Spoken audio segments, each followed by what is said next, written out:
Hi, welcome to episode 9 of Cryo.TV. I'm Jake, aka Cryosion, and today I wanted to talk about one of the biggest problems that a lot of producers have, mixing down their tracks. So in this video, I'm going to show you all the thought processes that I have when I mix a track down and each step that I take to get there, coming right after this.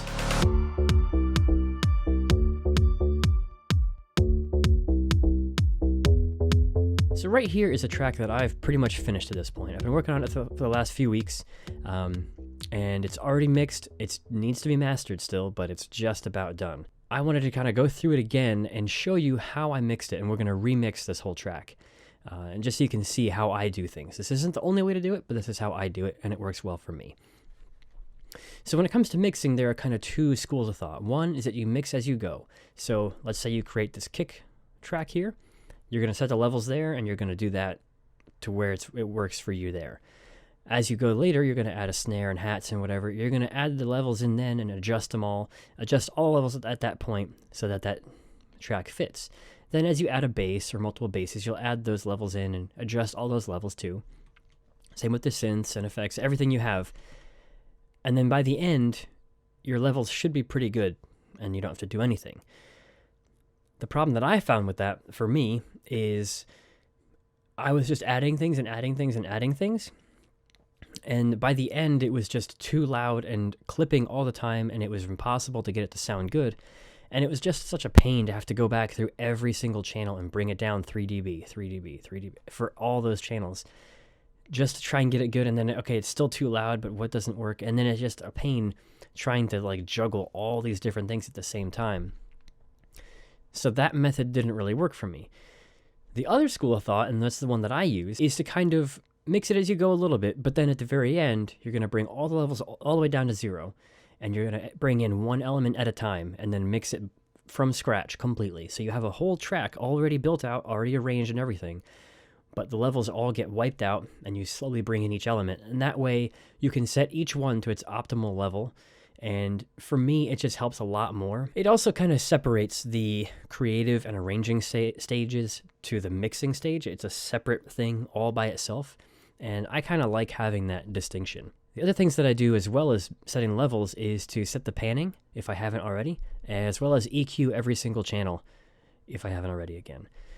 So the first thing that you want to do is go through and make sure all the channels that you don't need are turned off. In Ableton Live, I like to minimize them like this over here, or I can delete them. So I'll always zoom this all the way out so I see the whole track. And then right there, you'll see there's nothing on this channel at all. And I know that it's not routing audio at all, so I can just delete it. And then we'll go through all the other channels too and just make sure that they're... So I kind of look to see if anything is turned off that I haven't been using. So it looks like I've already cleared out the rest. Basically, that just cleans up this a bit, so there's not as much of a clutter and mess. And then the sidechain I have turned off up here because there's no audio coming from it. It's just being routed somewhere else. So once we've cleared out all those channels and made sure everything's good, I'm going to switch back to the session view. I'm going to go all the way to the end. And I'm going to then bring down the volume of every track, not the major groups that I have, because you don't need to do that. But each track I will bring down to 0 or infinite, whatever.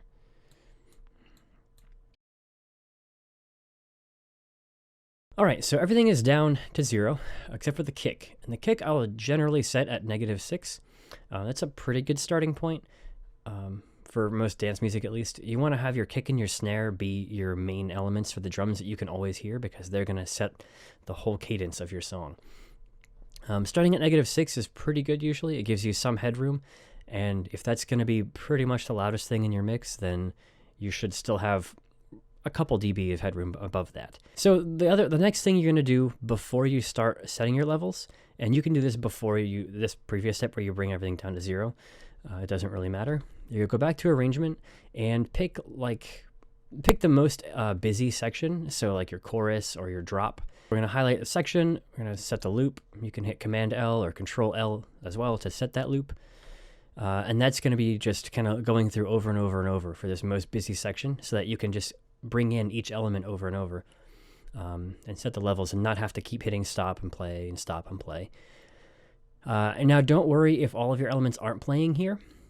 You'll see like down here, this channel isn't playing in that section. That's okay. We're going to move it later and pick up all the other elements we didn't get yet in this one, but we just want to pick one section for now that's pretty busy. Don't pick your intro, your outro, because you're usually going to have that same section playing again somewhere else. So you want to pick a fairly busy section. So now that we have our loop set, we're going to come back to the session view and we're going to click on the first channel we have. For me, it's the kick channel. Now we're going to do two things before we even look at the volume. We're going to make sure there's an EQ on it. So in this case, I already have one. Can't really see it too much because of the video, but it's right there. So basically, all I'm really doing with this is making sure it's not interfering with my bass channels and kind of cutting off a little bit of the low and the high end. Not doing a whole lot in this case, but you want to have an EQ on pretty much every channel. That's my view, at least. Not everybody agrees with that. That's okay. But that's what I'm going to do. And then the second thing you always want to look for is pan. Now, I'm not going to pan my kick at all, but other things I'm probably going to pan, like the drums. So once we get there, we'll have to check those as well. So now we're going to start playing the track, make sure the volume is set to a good level.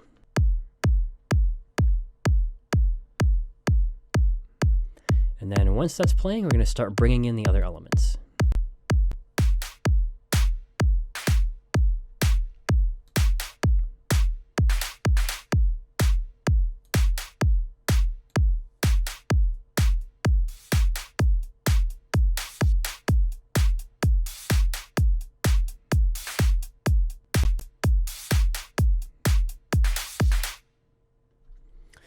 All right, so that looks pretty good to me, or that sounds pretty good with these three channels we're going on right now.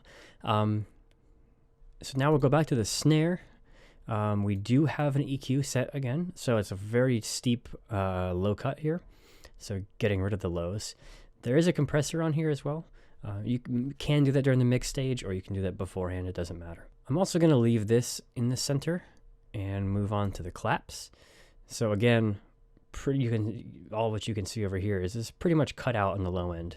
I have some really important things going on down there, like the kick and then my basses, so there's no need to have my hi-hats at all down here. They pretty much only have the higher frequencies anyway, so just cutting this out, it doesn't matter at all.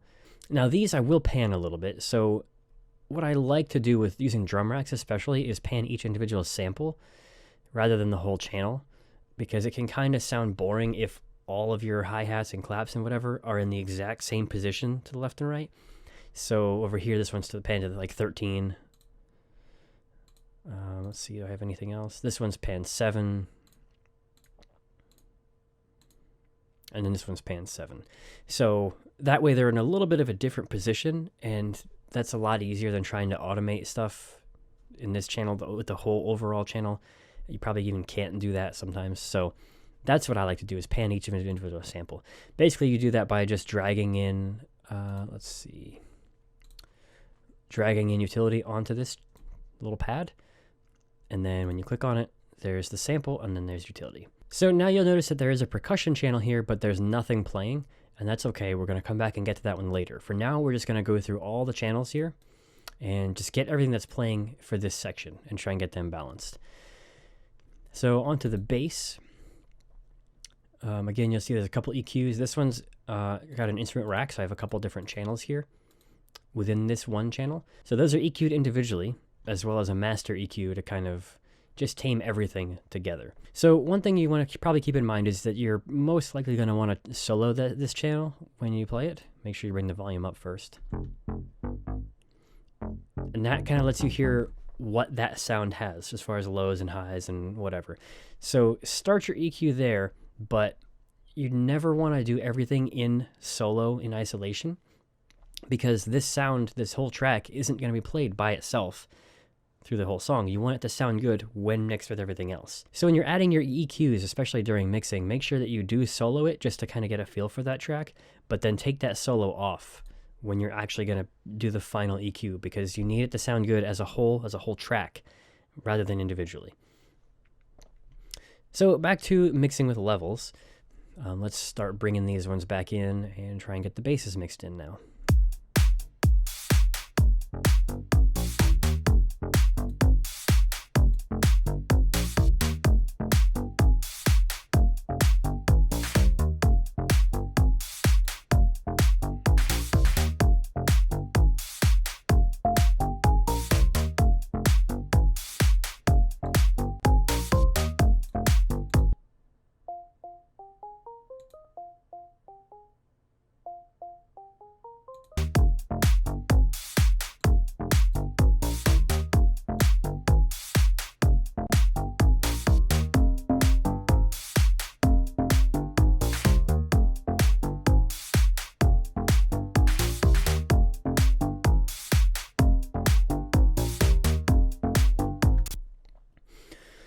that sounds pretty good to me.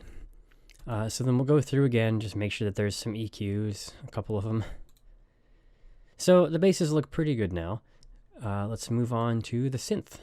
One quick tip when you're working on Ableton, you can see right here when there's like a green bar, because it's a green channel, there's something playing here. When there's nothing here, it's just the blank gray. That means that there's no clip playing, so you don't have to even bother trying to bring this up and down. You're not going to hear anything. So just look for the ones that actually have something playing.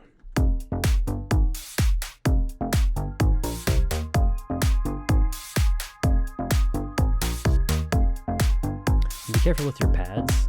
It's very easy to bring them up loud enough so you can hear them, but then they become overwhelming. So just always watch that.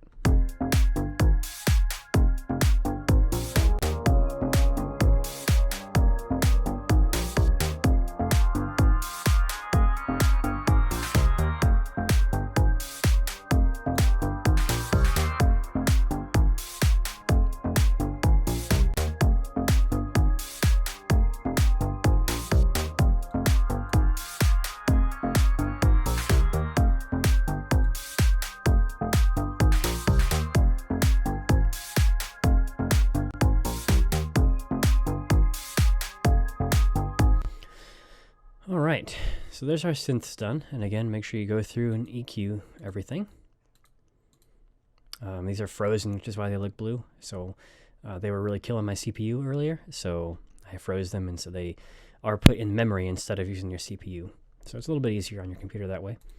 But they do all have EQs, and all the panning and stuff is already set. You can see here. These I did the overall channel. I panned them. At this point, I've gone through everything. I don't have these effects actually playing. This is in the middle of like one long MIDI note, so it's not actually going to play anything. So now we're going to go back here, and we're going to just move this. Let's go here. And this should get those other channels, and then we need to do these later. But this, I think, is my other section, so it should get pretty much everything else. Need to do the percussion still, but that's not going to be playing right now. So now we want to look down here and see what's still all the way turned off. That we'll check later. All the basses are good.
So at this point, these couple synths are really good here. I like them a lot. So let's keep moving on.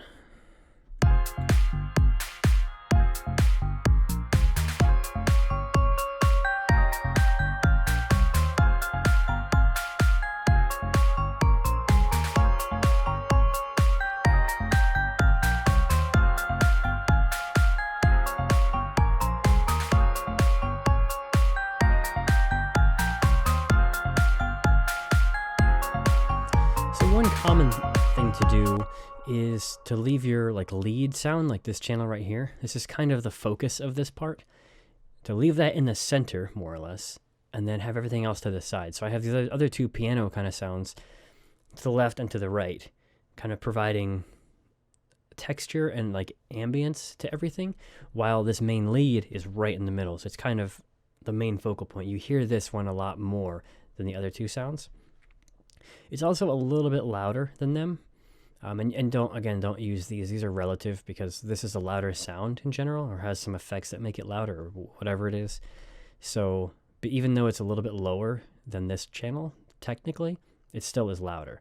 So that helps this one stand out a little bit more by having it just a couple dB louder than these other channels.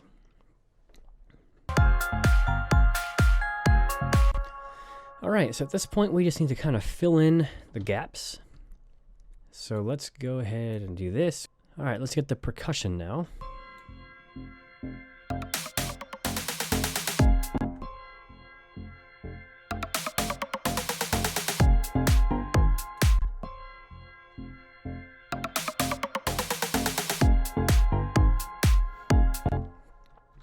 All right. And then just to double check, we'll go play it at a different spot too. It's basically the same thing. Okay, what else do we have missing? All right, just our effects. So let's scroll down here.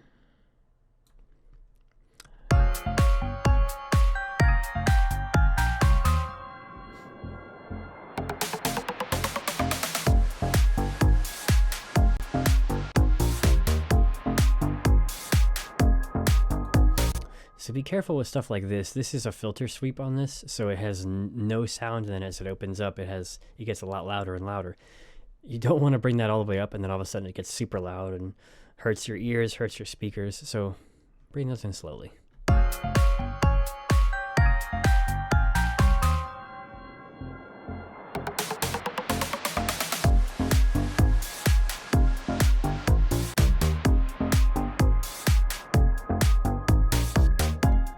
All right, I think that one's good. Now the cymbal crash.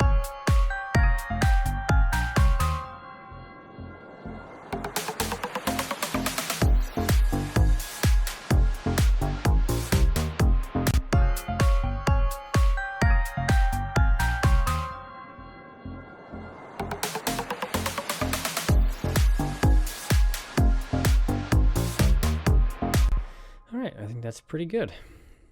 So now we have all the levels set on everything. We have EQs on every channel. We have the panning set on the things that we want.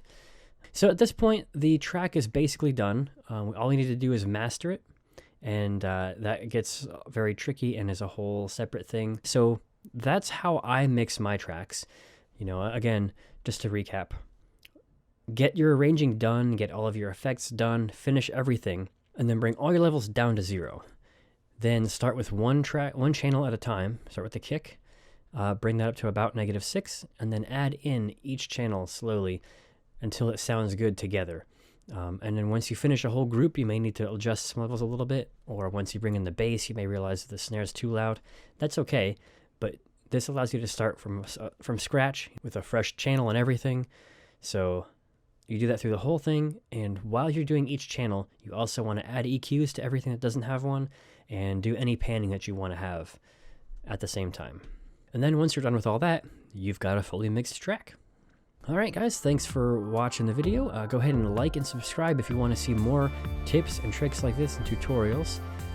Don't forget to check out the other videos on my channel if you want to see some other cool things. And leave a comment below on what you want to see next out of Crown Out Media. What kind of tutorials would you like to see, and what things are you struggling with? So, again, I'm Jake, aka Cryosion, and I will see you guys next time.